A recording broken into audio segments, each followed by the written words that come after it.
My name is Alexis Martin. I'm a forester with the Center for Heirs Property Preservation, stationed in Charleston, South Carolina. In 2020, I decided to start growing food. And in my journey, learning the great outdoors, walking around the woods, putting my hands in the soil, I decided that I wanted to get into natural resources as a profession. And I found Miss Jenny Stevens, and she told me about the center and what she did and what they offered, and I was mind blown at the work they were doing. So I applied for a forestry position, and I got it, and I moved out to Charleston, and I've been learning every day. Welcome to the Roots to Resilience podcast, a series highlighting the powerful stories and transformative efforts defining the past, present, and future of African American land ownership. I'm Bethany Wilkinson, your host and executive director of the Sustainable Forestry and African American Land Retention Network. At the SFLR Network, we are committed to empowering African American landowners through education, advocacy, and sustainable forestry practices that protect generational land, foster economic resilience, and honor the rich cultural heritage tied to the land. This series will take you on a journey through 8 sites across our network, uncovering the stories, challenges, and triumphs that define our mission. Today, I am welcoming Alexis Martin, a regional forester from the Center for Heirs Property Preservation, our network site in South Carolina. As a forester, Alexis is not just preserving land, she's unlocking its potential, helping families and communities transform it into an asset that can support generations. From walking untouched land with families who've never seen their own property, to designing agroforestry systems that bring communities together, Alexis's work is deeply rooted in purpose and connection. I call myself a land steward, even though my title is a forester. I, at heart, am a land steward. In this episode, Alexis takes us to South Carolina's historic St. Helena Island. St. Helena Island is a place rich with cultural and historical significance as one of the first sites of freedom for formerly enslaved people and a cornerstone of Gullah Geechee heritage. She paints a picture of her work preserving and revitalizing this treasured landscape, offering a glimpse into how land stewardship can honor history, empower communities, and create a sustainable future. And I'm excited to share this conversation.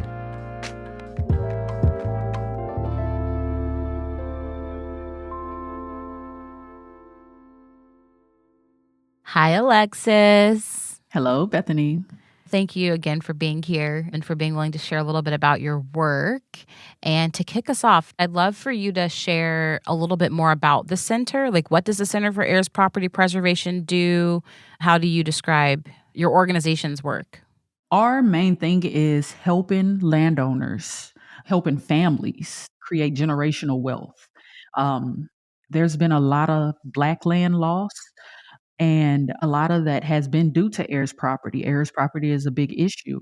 And so at the center, we're trying to create generational wealth through land use. So having people's property be an asset rather than just an expense. We offer both legal services and forestry services. We have 3 buckets: prevention, resolution, and sustainable land use.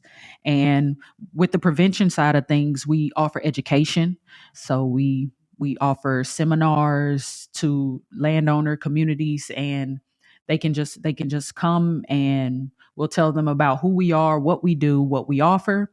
And then we have resolution services. That's more the legal side of things, where our legal team will help with document preparation, title searches, surveys, court filings, court proceedings, and the land utilization aspect of things. That's where we come in as foresters, where we offer forestry workshops and technical assistance. That technical assistance is going to be on-site advice, access to capital, getting them connected with the NRCS, the USDA programs that are available, and the different cost share opportunities they have through the NRCS. And We don't offer any services or advice when it comes to how much value they have on their land, but we do give them insight on what the forestry markets are looking like and how things are going in terms of just like say the logging operations or mills and whatnot and current stand of the market at the moment, if that makes sense.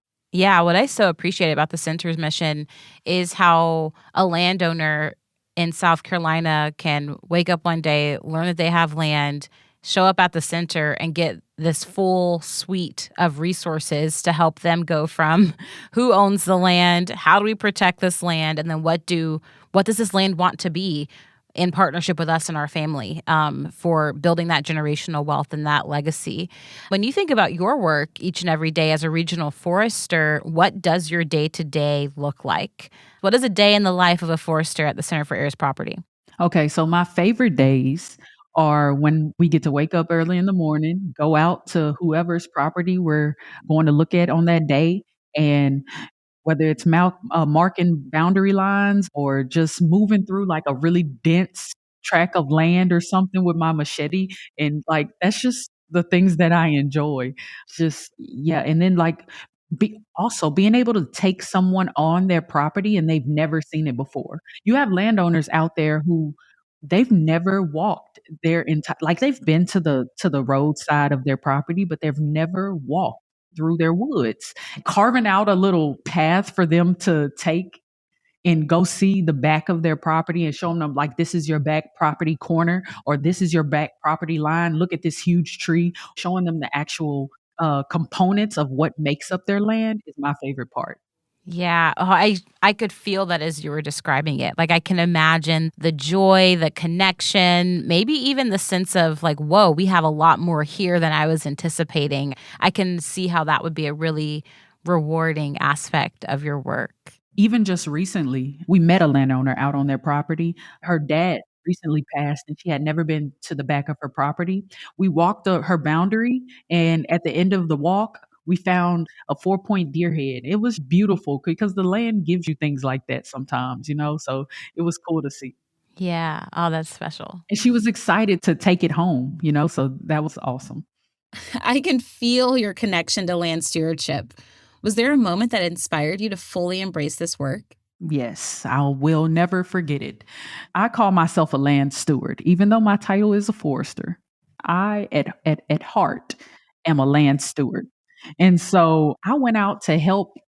Actually, I went out to help one of the farmers. I went out on his farm and helped him weed his garden and plant some okra earlier this spring. I did what I'm used to doing, putting my hands in the soil, pulling out weeds, and I leave no trace of weeds. I just take them all out. It was a good day. I didn't finish the whole row, but I did what I could. And I went back to the farm, our site. And that was the first day I felt I could do anything on our property. On that same day, I went out with my machete and started hacking at the pine trees that were in the community garden area so that I can kind of situate, because I had an idea of where I wanted things to be. The space where the garden is right now was actually naturally regenerated in pine seedlings. So I went through my machete and started cutting those pines down and marking where I wanted things to go based off. We use a app that works with ArcGIS called Field Maps, and I had all of my points already set out, so I was able to just go out and do the work. And it was amazing because it wasn't until I worked on someone else's property that I felt open to work on our property that the center has.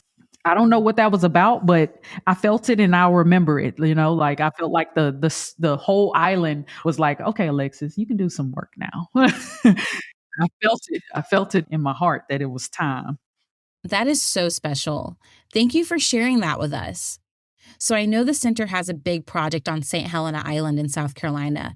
And before getting into the specifics of that project, can you tell us how the center acquired the land in the first place? Well, we didn't buy it. But the reason why Buford Open Land Trust, these conservation banks came together and purchased the property under a conservation easement so that the property wouldn't be developed and be turned into a housing like a suburban, like a neighborhood or something. So that's the reason why they purchased the land under a conservation easement, and they gave the ownership to the center. So we didn't purchase the property; we were just given ownership, and we managed the property. I think that's an important aspect to include. Got it. And can you paint a picture for our audience of that land? Like, what does it look like, sound like, smell like? Take us there. Okay, that'll be fun. All right, St. Helen Island. There is one way in and one way out. When you get on to this island, you get on the highway, and right off the main highway, you're going to turn left onto a road called Eddings Point. And down Eddings Point, you'll run into A Farm Road. And where you see A Farm Road, that's where you're going to enter the property. The property is 80 acres. It has a slight decline into Eddings Creek. It's a marshland. We have maybe like 4 or 5 ditches running horizontally across the property to catch water. It used to be an old farm site, so they've grown vegetables on the property. And before we received ownership at the center, it was a sod farm. And so it's very flat. And right now, it's a lot of natural regeneration happening of pine and culturally significant plants. One of the plants that has really taken over, one of the center areas of the property, is Life Everlasting. From what I've been told by a lot of the native people of the island, they've told me how culturally and medicinally significant the plant is. I haven't used it myself, but I've shown different community members the amount of Life Everlasting that we have on site, and they get excited.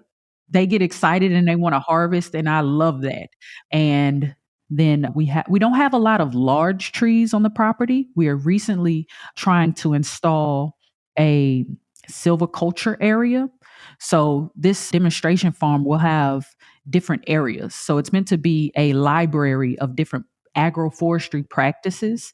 Silviculture is not an agroforestry practice, but we're adding it into what we're demonstrating on the farm because of the fact that a lot of the landowners we work with, we're doing traditional forestry. So it just makes sense to have some form of traditional forestry on that demonstration site. Alexis, this land sounds beautiful, and your expertise in forestry is incredible. I just want to quickly define silviculture. It's essentially the practice of managing and cultivating forests. It's not a term everyone hears often, so I thought it'd be helpful to share that context. With that in mind, could you tell us more about the types of trees you're planting on the property and the reasons behind those choices? We'll be actually planting longleaf pine instead of loblolly pine. Typically, loblolly pine is planted during forestry operations, but we're planting longleaf in hopes to create some type of economic development on the island by straw production. So, in about 8 years after we plant these seedlings, we'll be able to rake straw and offer that and sell it to landscaping companies and whatnot.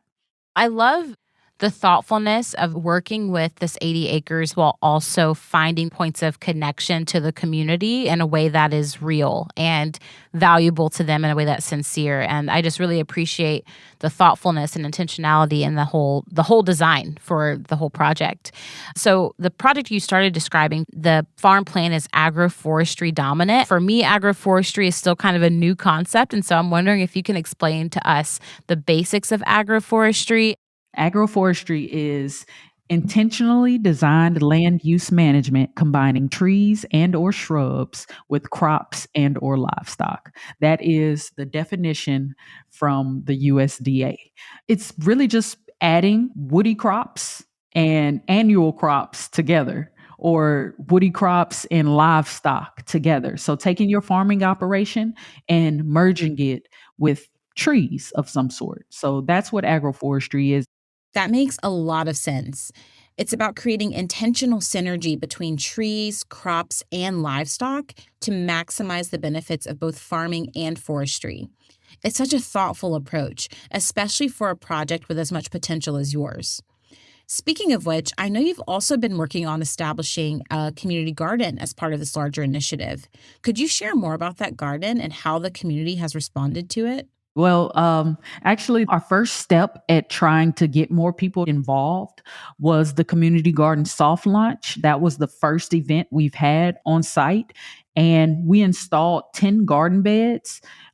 This was funded from a grant by the NRCS, and we got beds from Vago Garden, and they're beautiful 32-inch beds. They're really high, so no matter who is in like, even if an elderly person wanted to come out and put their hands in some soil, they can do that because these beds are raised up.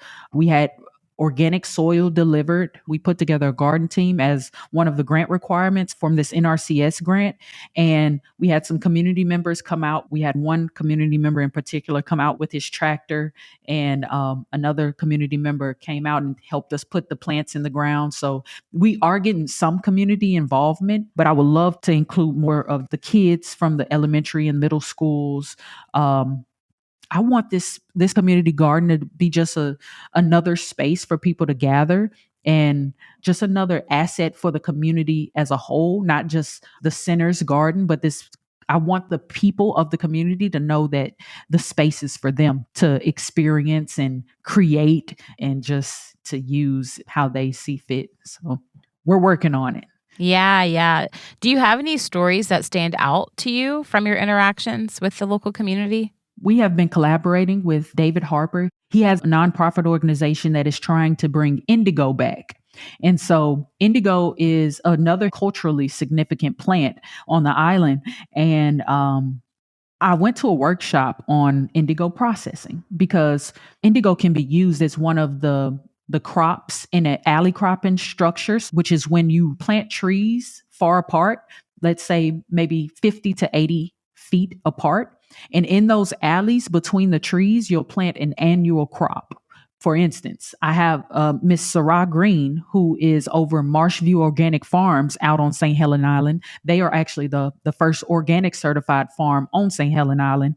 Marshview Organic Farms has a little agroforestry practice going on where they're running indigo planted as their perennial, because indigo is a perennial plant and it's a nitrogen fixing plant.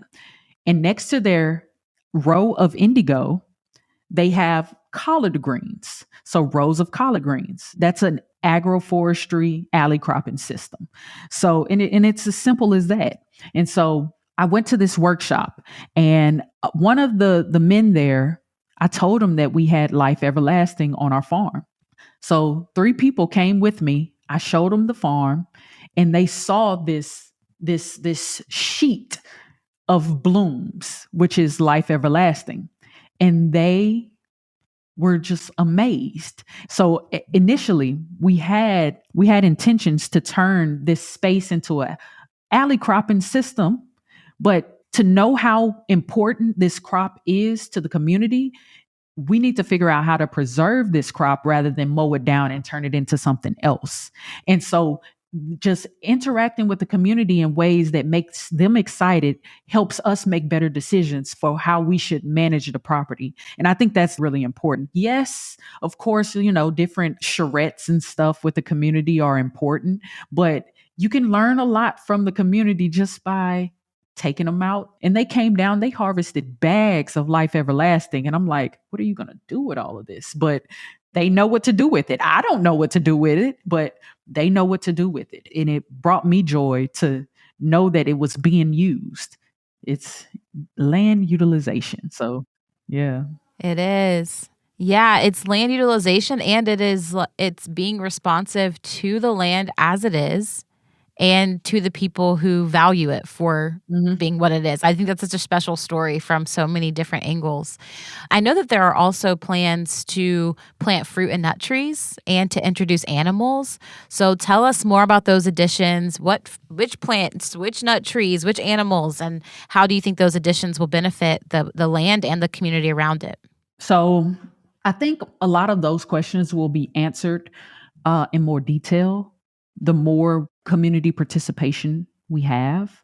So as of right now, we have in our plan to plant a wildflower area with scatter trees. So those might be some nut trees. In our alley cropping area, we want to plant nut trees, but you also have to take into consideration the fact that we have this plethora of life everlasting. So now we have to kind of like we have to rethink how we're going to do that and how we can maneuver around the culturally significant crop that's naturally regenerating itself on this property. We're planning on introducing some type of animal. I don't know what animal yet.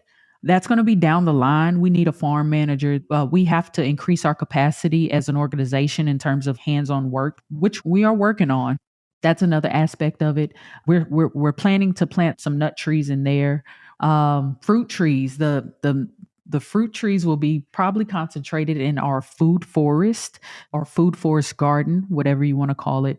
It will be a space where you include different layers of plants. So you'll have canopy trees, fruit trees, vines, annual crops, herbs, all of these different components in one system. That's actually my favorite way to grow. It's my favorite thing to see and experience is like a fully integrated system where you have a lot of different components and just the way that the ecosystem just like builds itself when you add all of these different layers. I think that's the best way to do it, in my opinion. Yeah. Yeah, and it does make sense too that when you think about integrating animals into that environment, you would have to have someone Hmm. who's there with Hmm. them Hmm. regularly, making sure they Hmm. have what they need. So, what have been some of the biggest challenges in getting this project off the ground, whether logistical, environmental, community based? What have been some of the obstacles you've had to move through or overcome? I think the biggest hurdle is me trying to slow down. It's like I want to implement everything immediately, but I just think that if we had once we get our farm manager position filled on the island, I think we would be able to do a lot more because we'll have those hands on ground. And we have the well being recommissioned. We have a well, so we'll have water access, electricity. We're getting that in place. But we need somebody there if we're going to have animals, like we're on a more regenerative agriculture path. You need an animal source to produce that biomass to feed your soil. That's an important aspect of it. We can't get that until we have hands on site to manage that. It sounds like there's such a delicate balance between your vision for the project and the practicalities of making it all happen. Having the right resources, like a dedicated farm manager, seems key to unlocking the next phase of the work. I imagine it also ties closely to what the community is hoping to see from this initiative. Can you share more about what the community has expressed they want or need and how their input is shaping the direction of the project? When we asked the community what they wanted, a lot of them said compost. A lot of people on the island already have garden beds or their own plots on their own properties. So they're growing something at whatever capacity they're growing it, but they said they needed compost for their soils. The soil on St. Helena Island is likely very sandy. And so these sandy soils, in order to get them to grow and become more loamy, you have to add organic matter. That organic matter is going to be animal waste along with other carbon rich material. And once you get that compost, once you let that sit and it becomes a nice, rich compost, you can add that to that soil and give that soil more life and a better ability to hold on to water. So, it's just, I get why they need the compost because the soils are very sandy. So, we're actually also trying to incorporate some form of composting on site and be able to redistribute that compost out to the community. Don't know how that's going to look yet, but we know it's needed and we have the space to do it. Yeah. Oh, that's wonderful. So, what are some of the key lessons you've learned since starting this role, especially as it relates to working in a place as historically and culturally significant as St. Helena's Island? I think the key lesson that it's not that I learned it here, but it's just being reiterated. Sometimes people think that if you look like someone, you'll be better integrated into the community. That is not true. You have to It is know not. how to talk to people, know how these people operate. And you may or may not be welcome. And I've learned on my journey that when it feels like you're not welcome, likely you're not, and don't try to overstep your boundary. I respect that boundary, and I respect when people put that boundary up because I know the reasons why they're there. I might not know the specifics, but I know they're probably there for a reason, you know? And so that's one of the biggest lessons I've learned. And, you know, it makes me very appreciative when people do let me in, even being new. Like I said, it's been a year. That's not a long time to build rapport. So when I say I'm going to do something, I have to do it because these community members, they don't know me. They may not trust me. And I'm trying to build that trust for them to trust me as a person. But I also want them to know that the work we're doing here at the center is also good work, and to show them, yes, we're here to help, you know. And so that's one of the main lessons that I've learned, that you it's just you have to know how to talk to people and respect boundaries, and don't try to overstep them just because you think you have something that may help them. They may not want help, and that is okay too.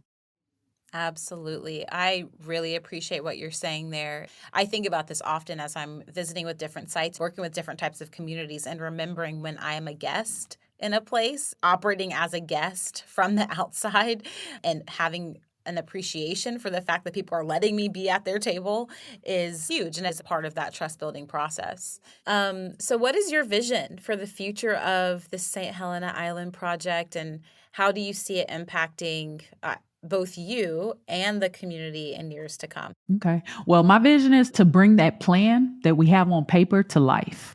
I want to see the life in the space on this site increase, the biodiversity increase, bees flying around, birds just chirping everywhere. You know, I want that habitat for a lot of wildlife, and it'll come one piece at a time. We have the community garden set. We have the silver culture area being prepped.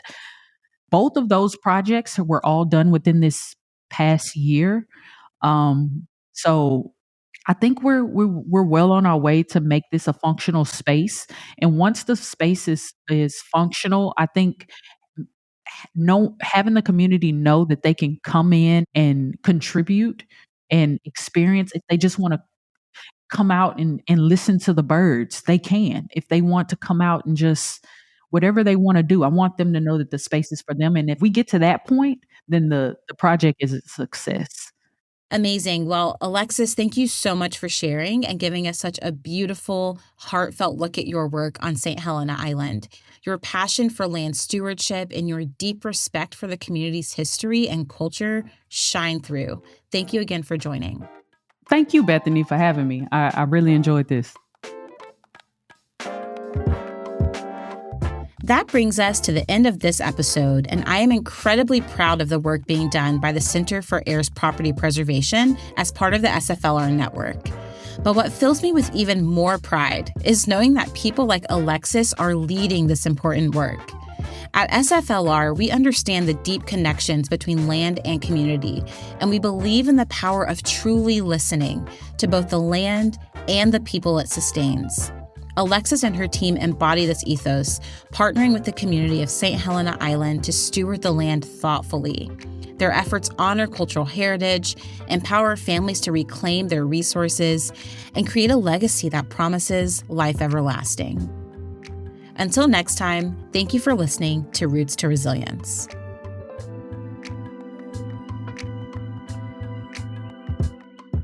Roots to Resilience is a sustainable forestry and African American land retention network podcast.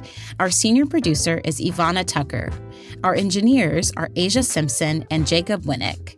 Our executive producers are Melise Toussaint and Eliza Smith. This podcast was produced in collaboration with Cascade Advisory and Cosmic Standard. For more information about our work at SFLR Network, check us out at sflrnetwork.org and be sure to sign up for our email newsletter. Special thanks to our network sites and to the American Forest Foundation for supporting the podcast. This material is also based upon work supported by the U.S. Department of Agriculture.